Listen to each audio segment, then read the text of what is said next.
국내 최초 프리미엄 남성 활력제 막스그라.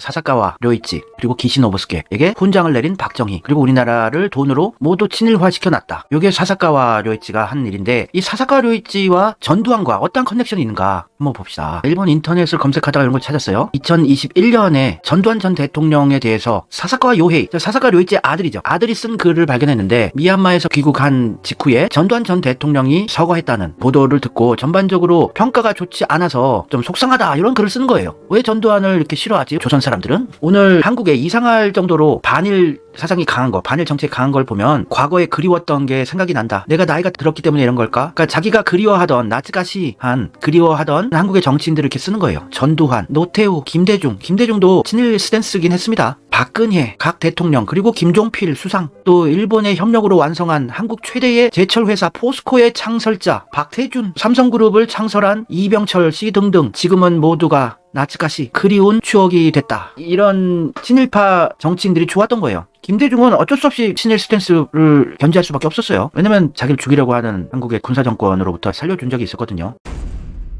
근데 이 사사카와가 전두환을 3번이나 만났대요, 한국에 와서. 아니, 왜 사사카와가 전두환을 3번이나 만나나? 처음에 만난 게 1980년 박정희 대통령이 암살되어 정치적, 사회적으로 혼란 상태에 빠진 한국에서 49세의 청신한 전두환 소장이 군의 실권을 장악하고 대통령으로 취임하기 직전이었습니다. 아버지가 좀 몸이 안 좋아서 자기가 대신해서 방한해서 일본의 민간인으로서는 처음으로 전두환과 회담하게 되었습니다. 취임 직전에 계엄사령부에서 전두환과 만나고 있는 사사카 요헤이, 저 사사카와의 아들이죠. 지금 사사카재단, 일본 재단의 재단 이사장. 아니, 어떻게 개인이 무슨 정치인도 아니고 전두환이 취임하기 직전에 계엄사령부까지 가서 이렇게 만담을 합니까? 이거 식민지죠. 식민지예요. 그러니까 자기 식민지 조선 총독 보러 온 거죠. 앞으로 어떻게 잘 할지 얘기 좀 하고, 제2의 식민지화 작업을 차곡차곡 어떻게 진행할지 좀 하고, 그러면서 전두환을 또 대신해서 미얀마의 버마 아웅산 사건이라고 아시죠? 거기 희생자들 추도식에 전두환의 화환을 또 들고 가요, 이 사사카와 요헤이가. 아, 전두환은 일본 극우와 한몸이구나. 사사카와의 꼬봉일 가능성이 매우 높구나. 그리고 두 번째로 또 만난 게 백담사에 갔을 때 전두환이 1989년 12월 유칸분슌, 주간문춘의 기사입니다. 자기가 독점으로 전두환을 또 만났다고, 백담사에 가서. 한국의 전두환 전 대통령이 설악산에 있는 백담사라고 하는 산사에서 은둔 생활에 들어간 지 얼마 지나지 않아 한 해 넘게 지났다. 외국인 면회를 1절 4절 해온 전두환이 자기를 처음으로 만나줬다. 그래서 만나서 얘기를 한 거예요.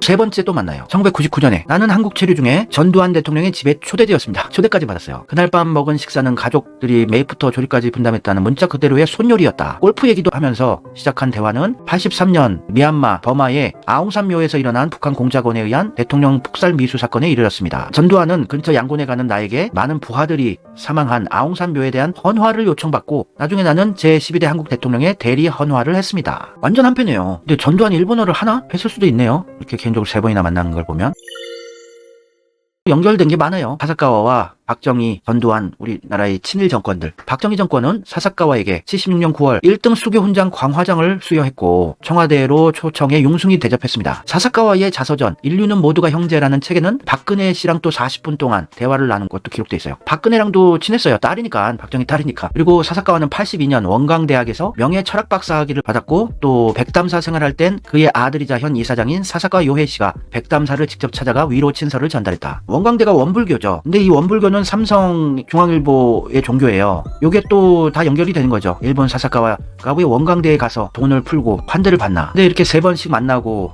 박정희한테 훈장도 받고, 박정희 딸이랑 또 만나서 대화도 하고, 이게 조선을 다시 식민지화하려는 일본의 수십 년간의 공작이란 걸 인식을 하셔야 돼요. 지금도 계속되고 있고 지금 상당히 많이 진척이 되고 있는 상황이에요. 박정희의 대선 자금을 일본 대기업 6곳이 줬어요. 그런 다음에 한일 협정이 체결이 되고, 67년에 대선 자금으로 2,600만 달러가 필요하다고 하니까 일본 기업들이 박정희의 공화당에 6,600만 달러를 지원하면서 그때부터 이제 꿀을 빨게 되는 거예요. 우리나라에게 소부장을 비싼 값에 강매를 시키고, 우리는 가마우즈 경제로 인력을 갈아 넣어서 저렴한 인건비로 가발, 인형, 신발 이런 거 만들어서 수출하면서 일본만 배불려주고 우리나라는 만성 무역 적자에 시달렸어요. 대일 적자가 지금 누적된 게 700조 원이 넘습니다. 그래서 계속해서 적자였어요. 우리나라는 김대중 정권 전까지는 계속 적자였습니다. 경제 성장률만 높았지 내실 없는 성장이었다고요. 기업들은 비투성이었고 외화는 계속 바닥이 나고. 왜 IMF가 일어났나? 이게 또 일본 때문에 이렇게 된 거예요. 박정희와 일본 때문에. 일본에게 모든 소재나 부품이나 장비나 서울 지하철도 초기에는 일본의 도쿄에 납품되는 지하철 가격보다 2배 이상 비싸게 우리가 다 수입을 해서 포항제철의 설비도 다 비싸게 들여와서 모든 소재 부품 장비 다 기계까지 일제로 쓰게 만든 경제를 만든 거예요. 가마우주 경제. 그러니까 일본의 식민지 역할을 박정희 때부터 계속 하다가 IMF가 터진 겁니다. 박정희 정권 때 무역 수지는 계속 적자였어요. 단 한 번도 흑자 본 적이 없습니다. 2억 8천만, 3억 7천만 달러. 계속 적자.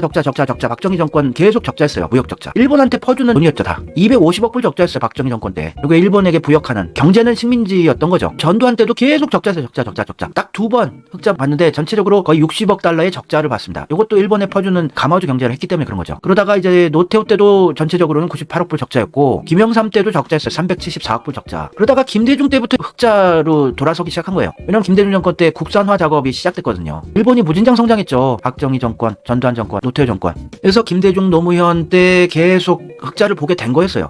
그나마 진보 정권이 들어서니 국산화도 하고 내실 있는 경제 성장을 할 수 있게 된 거였죠. 그러니까 박정희, 전두환 때 경제 발전이 좋았다고 하는 거는 어불성설인 거예요. 일본 퍼주기 작업하고 외형만 커지는 내실 없는 성장이었지 기업들은 다 비투성이었어요. 외환 보유고는 바닥이 나고 이러다가 끝내 김영삼 때 터진 게 IMF였어요. 금융위기. 그때 일본이 다 한국에 있던 자금 빼가면서 IMF 충격 더 받게 만들었죠. 전두환도 임기 직전에 계엄사령부까지 가서 사사카와가 3번이나 만나고 이런 걸 보면 전두환의 대선 자금, 정치 자금도 사사카와 일본 극우가 지원을 했다는 걸 알 수 있겠죠. 박정희도 대선 자금을 일본에서 지원을 해줬고 친일적인 성향의 정치판을 지금까지 구축했고 그래서 전두환도 일본 극우와 한패고 또 일본 극우는 미국의 유태 권력이 장악하고 있는 미국 민주당 권력과도 한패예요. 수십 년간 사사카와가 미국 정치인들에게 로비를 해서 이들을 친일적인 성향을 가지게 한반도를 다시 일본이 재식민지화할 수 있는 작업들을 오랫동안 계속해왔다는 얘기예요. 지금 많이 진행이 되고 있는 상황입니다. 윤석열 정권까지 짱줄이 돼서 유태 권력 민주당은 전두환 정권을 그래도 지켜줬어요. 5.18 당시에 미국이 광주 폭격을 계획했었대요. 이게 CIA 비밀 문서가 공개되면서 나온 얘기입니다. 전두환의 장기 집권 계획을 세웠었죠. 미국 CIA는. 이게 민주당 권력이고 일본 극우 세력과 한패가 된 미국의 민주당이에요. 그래서 이 CIA 보고서에서 전두환이 대통령 퇴임 뒤에 민정당 총재를 맡고 후임 대통령은 부총재를 겸임토록 한다는 기본 구상 아래 후계자 육성과 선정, 대통령 지도력 및 민정당 강화, 88년까지 예상되는 전국 불안 요인과 대책 등을 광범위하게 다뤘어요. 이 보고서에서 완전 한국이 식민지죠. 미국에 또. 1988년 국회 50비리 조사특위 청문회에서 첨예한 이슈로 다뤄졌으나 지금까지 원본이 공개된 적은 없었다. 민정당이 일본 자민당의 한국 지사예요. 그러니 이 민정당을 사사카와가 직접 방문하러 오죠. 전두환의 민정당. 사사카와 료이치가 한국의 이제 재식민지화 작업, 조선 총독 잘 다스리고 있나 확인하려고 민주정의당, 민정당을 방문합니다. 일본 자민당의 조선 지부 민정당, 전두환의 민정당이죠. 민정당의 간사장과 이렇게 대화를 나누면서 조선을 잘 관리하고 있나? 다시 식민지화하는 작업은 차곡차곡 잘 진행되고 있나? 그럼 박정희 때 잘못된 거예요. 이승만이 대한민국 초대 대통령이 된 것부터 일단 잘못된 거고 그 다음에 박정희도 또 막막하게 일본과 미국이 민족주의가 깨어나는 한국이 아니고 분열되어 있고 계속 수탈하고 털어먹는 세상을 만들려고 하는 거죠. 그래서 미국 CIA가 5.18 광주 민주화 운동할 때 거기 폭격하겠다는 비밀 문서도 공개가 됐었는데 전두환 정권 지킴이를 했던 거예요. 근데 왜 미국이 전두환 정권 지킴이를 했었나? 사사카와가 또 로비를 해놓은 거죠. 미국 민주당에. 지미 카터는 완전 친일 대통령입니다. 미국에. 반일 정신이란 게 상당히 있었어요. 지식인들 사이에서도 과거 수십 년 전에. 근데 점점 배운 식자층, 학자들, 엘리트들이 점점 친일화 되어 간 겁니다. 그래서 지금 최정점까지 왔죠. 친일파 대통령이 돼버렸잖아요. 권력자들이 다 일본 유리한 짓들만 골라서 하고 있고. 그러니까 이 답답한 세상을 어떻게 바꿔야 되겠습니까? 이재명밖에 안 남은 거죠. 그러니까 이재명한테 몰빵 지지를 해줄 수밖에 없어요. KBS 방송국 인터뷰까지 합니다. 전두환 정권도 친일 정권이란 얘기고 사사카와가 정치 자금, 대선 자금 계속 대주고 있었던 걸로 보여져요. 그래서 전두환 꼬봉, 노태우도 대통령도 만들어준 게 사사카와로 보여지고 금전적인 부분에서는요. 답답한 현실이죠. 근데 더 답답한 거는 지금 미국 바이든 정권, 제가 몇 년 전에 그랬잖아요. 바이든이 미국 대통령 되면 세계의 평화는 이제 끝난다. 우리나라 통일이든 평화든 다 물 건너갔다. 망조 든다고 제가 몇 년 전에 그렇게 경고를 하면서 트럼프가 얘기한다고 얘기를 했더니 바이든이 진짜 민주적인 대통령이라고 너 왜 보수로 변절했냐 이런 미친 얘기들을 하는 거예요. 우리나라 민중들이 똑똑한 척하지만 다들 쉽게 선동된다는 얘기죠. 이런 영상도 있었는데 거침없는 세계사에서 전두환을 좋아했다는 미국의 대통령 지미 카터. 지미 카터는 사사카와랑 아주 절친이고 이 사사카와가 친분을 가지고 있던 전두환 정권을 만들고 계속 유지하는데 계속 자금을 댔다고 보여지고 그러면서 친일 작업이 지금까지도 계속 되고 있는 거예요. 그래서 지미 카터와 사사카와 료이치 일대 친일 일본 극우의 끝판왕 이렇게 친분이 예전부터 있었고 자기 집에도 놀러오고 돈을 계속 처발랐고 아들도 지미 카터랑 계속해서 친분을 유지해 오는 거죠. 그러면서 그들이 원했던 한반도의 재식민지화 작업을 지금도 열심히 하고 있는 거예요. 미국의 동아시아 무슨 전략연구소다, 아시아 관련된 대학원이다, 학술재단이다, 여기 다 친일이에요. 한국에게 유리한 거는 얘기 안 합니다. 어떻게든 한국을 분열시키고 북한을 어떻게든 전쟁의 화염으로 강력하게 압박해야 된다는 얘기만 계속하고 있고 아직 제대로 독립이 된 나라가 아니라고요, 우리나라가. 그리고 많은 부분을 장악을 했지만 또 연예인까지 이렇게 한패가 되잖아요. 이 사사카와 요헤이, 일본 재단, 사사카와 재단의 이사장과 이서진 씨가 환경기금을 창설한다 그러고, 이서진은 윤석열 정권에서 승승장구하고 있고, 문재인 정권 때부터 승승장구했어요. 이서진은 독립운동가 후손이라고 뻥을 친 것 같고, 독립운동가 후손이 증언을 했죠. 이서진은 독립운동가 후손 아니다. 20촌 이상이다. 그냥 같은 이씨였던 것일 뿐 독립운동가 후손 아니고 오히려 친일파 후손일 가능성이 높다고 그랬죠. 그러니까 우리나라 많은 돈과 권력을 연예계까지 이서진이 무슨 뭐 엄청난 미남의 연기파라고 왜 이렇게 방송에서 띄워주는지 전 모르겠습니다. 친일파니까. 또 의심이 되는 거죠. 그리고 원광대를 찾아갔었는데 사사카와가 이 원광대 원불교는 삼성 중앙일보의 종교 아닙니까? 이건희 회장이 돌아가셨을 때 장례식을 원불교 교단장으로 치렀죠. 또 삼성의 종교가 원불교, 그리고 원광대에 사사카와가 계속 돈을 뿌려 또 연결이 되지 않나 싶어요. 그 이건희 회장의 부인 또 중앙일보 홍석현의 누나 홍라희가 원래 또 원불교예요. 중앙일보 홍석현, 홍라희, 홍진기 모두 원불교 집안입니다. 이재용도 결혼할 때 원불교 집안인 대상그룹의 임세령과 하고, 홍라희 여사가 원불교에 매년 100억씩 지원한다고 하고, 그래서 이제 친일파들이 모든 걸 장악한 세상인 건 사실이에요. 음모설이 아니고 이건 팩트고 사실이에요. 우리나라 다 친일파들이 장악했습니다. 돈과 권력 모두 다. 중앙일보 원불교 검색해보면 원불교 기사들 무진장 되고 있어요. 중앙일보는. 원불교는 좋은 종교죠. 근데 그 이면에는 친일 일본 극우와의 커넥션들이 이렇게 있다. 인식은 하고 있어야지요. 모르고 개돼지로 사는 것보단 낫지요. 그런데 또 원불교와 성공회는 패예요. 원래 패가 됐습니다. 왜냐면 원불교는 중앙일보 삼성의 종교고 성공회는 조선일보의 종교예요. 조선일보 집안은 다 성공회 신도들입니다. 그러니 이렇게 하나가 되자고 하고 그러는 거지요. 둘이 한패니까. 원불교 신문에서 성공회 신부 마음 공부 훈련하러 원불교를 찾았다, 이런 기사가 나오고, 원불교와 성공회는 또 원팀이다. 조선중앙, 대한성공회, 방상훈 조선일보 대표이사와 그 가족은 성공회 신자다. 우리나라는 종교와 일본 극우와 친일파들이 모든 걸 다 장악한 일본의 식민지다, 이렇게 볼 수가 있는 것이죠. 그리고 이 성공회는 일본하고 되게 또 친해요. 일본 릭교대학교랑 한일 대학생 교류 여름 캠프 개최라든지 일본에게 매우 호의적입니다. 조선일보는 친일파니까. 애들은 돈 뿌려서 연명하는 애들이에요.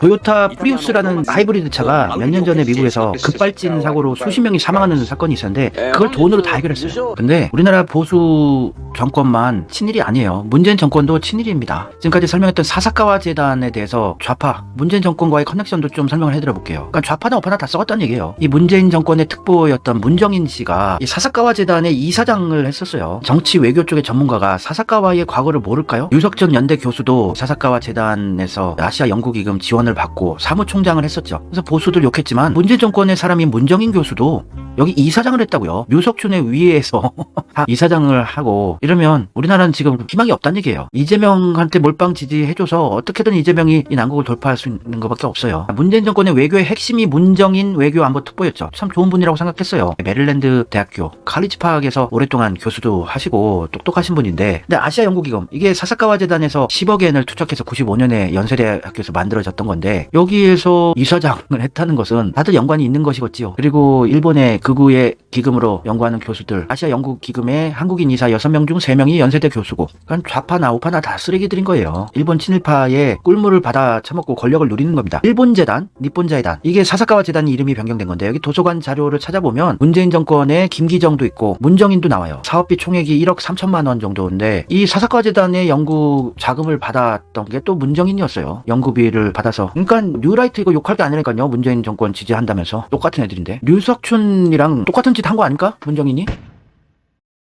누가 일본 극우 세력의 검은 돈을 연세대로 끌어들였는가? 연대 교수협회에서 2005년에 이런 자료집을 발표했어요. 태평양 전쟁의 A급 전범인 사사카와 료이치가 세운 사사카와 재단, 일본 재단의 돈으로 설립된 아시아 연구 기금에 대한 비판이었죠. 그래도 연세대 교수님들 훌륭한 분들이 있었네요. 2005년에는. 비판의 골자가 뭐냐면 우리 측 재단이 일본 전범 재단의 돈을 받을 경우 그들에 부합하거나 저항적일 수 없는 연구 활동이 우려된다는 것이었다. 맞아요. 제가 우스갯소리지만 몇 달 전에 제 기본적인 스탠스는 사교육을 좀 반대하는 스탠스였습니다만 학원가에서 유명한 유명하신 일타 강사 선생님이 저한테 큰 후원금을 남겨주시고 사교육이 필요하다고 얘기를 했던 그런 농담이었지만 이렇게 돈을 받게 되면은 그분들의 의견을 제가 반영할 수밖에 없어요. 그래서 사사카와 료이치는 전범 혐의로 3년간 복역했다가 불기소 처분을 받은 인물로 완전 일본 극우의 끝판왕 조상님이에요. 아베 정권 그리고 자민당의 시조세가 기시노부스케와 사사카와 료이치다. 연세대학교에 그 당시 95년에 100억 원을 출연해서 만든 게 아시아 연구기금이고 지금도 많은 학생들에게 장학금을 주면서 친일적인 성향을 보이게끔 하고 있죠. 거기에 이사장이 문정인이었다고요. 그럼 뭐 할 말이 없죠. 좌파나 우파나 다 똑같은 친일파들이 그냥 드글드글하구나 우리나라 정치판에는. 아시아 연구기금의 이사장 문정인, 연세대 정외과 교수, 또 연대 정외과 교수 김기정 씨도 문재인 정권의 사람이었는데